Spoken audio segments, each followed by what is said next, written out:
Mas de onde é que vem essa sociedade? De onde é que vem a burguesia? De onde é que vem a classe média? De onde é que vem o Brasil de 30? De onde é que vem esse Brasil getuliano que está progredindo, que está se industrializando sob uma ditadura? Aí surge o projeto do Tempo e Vento.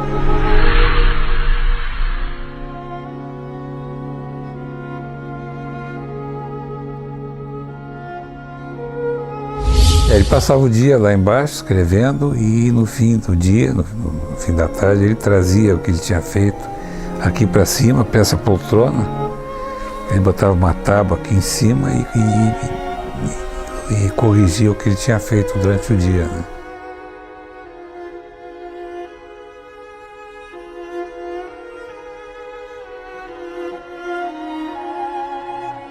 Há um deslocamento temporal ao longo do Tempo e Vento, não é? Que é muito complexo. E no caso pessoal do Érico deve ter sido muito traumático, porque é um livro que se desloca do século XVIII, cenário do continente, para o século XX.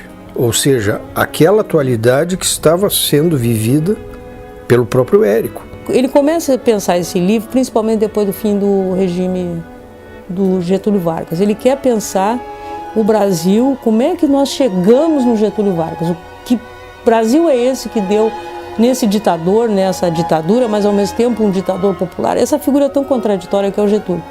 Para fazer isso, ele tem que refazer a trajetória do Getúlio, né? Quer dizer, partindo desse universo rio-grandense, onde começa a vamos dizer assim, se gestar ou a fermentar o tipo de política caudilista que vai dar no Getúlio até o plano nacional.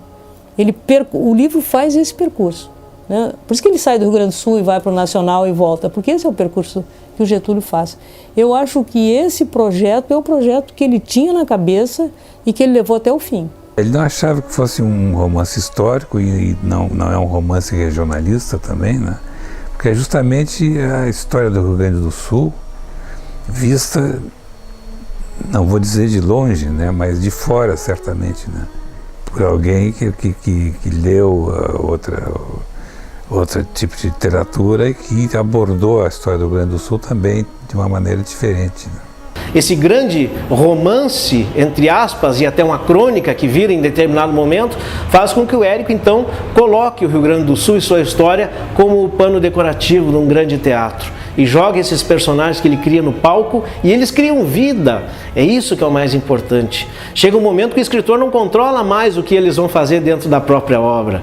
E aí é que se perde também a nossa crítica em relação ao que ele quis dizer. Se era um regionalismo, se esse era um romantismo puro, ou vira uma crônica e as narrativas se perdem por demais. Então, não digo da dificuldade em analisá-lo, né, sob esse prisma, mas o Érico foi múltiplo e múltiplas foram as saídas que ele encontrou para esses personagens. E aí que está o valor de tudo isso. São vivos até hoje e que muita gente acredita que existam na realidade.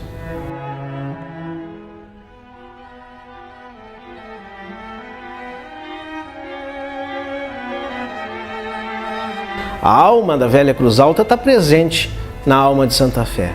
Isso é indiscutível.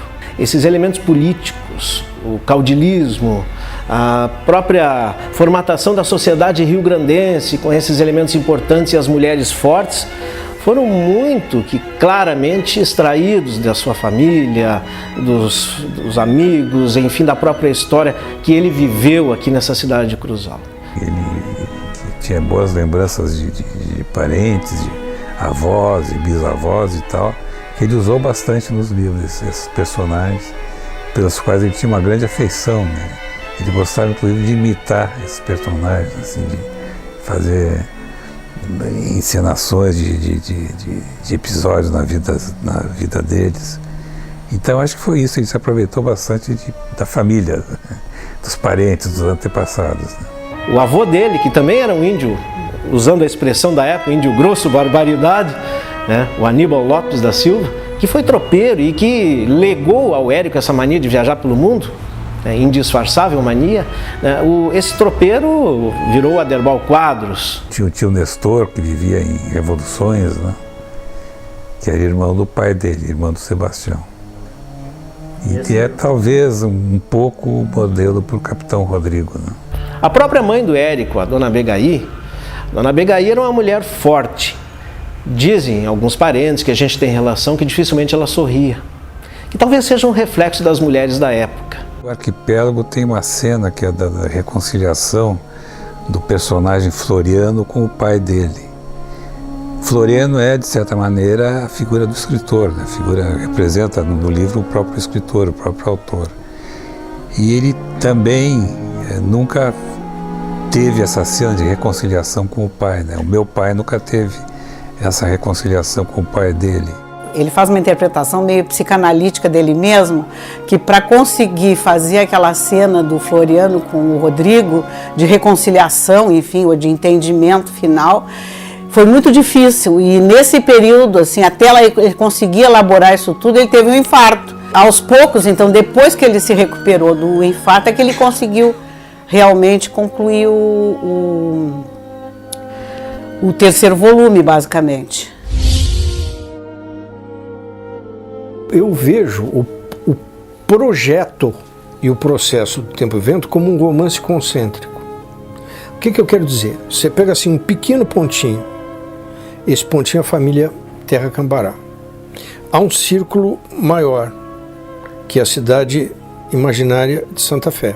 A ampliação para um círculo maior, que já não é uma cidade imaginária, mas é uma região palpável, a província de São Pedro, o Brasil meridional.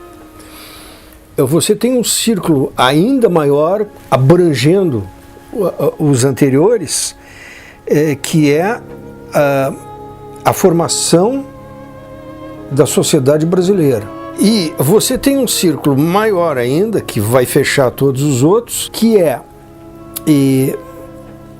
a história vista como um confronto entre o feminino e o masculino na Terra e o Capitão Rodrigo, entre forças de preservação e forças de desagregação, o tempo e o vento. E nesse momento, o Érico oferece à cultura brasileira uma coisa que não havia antes, que é o modelo do romance histórico brasileiro.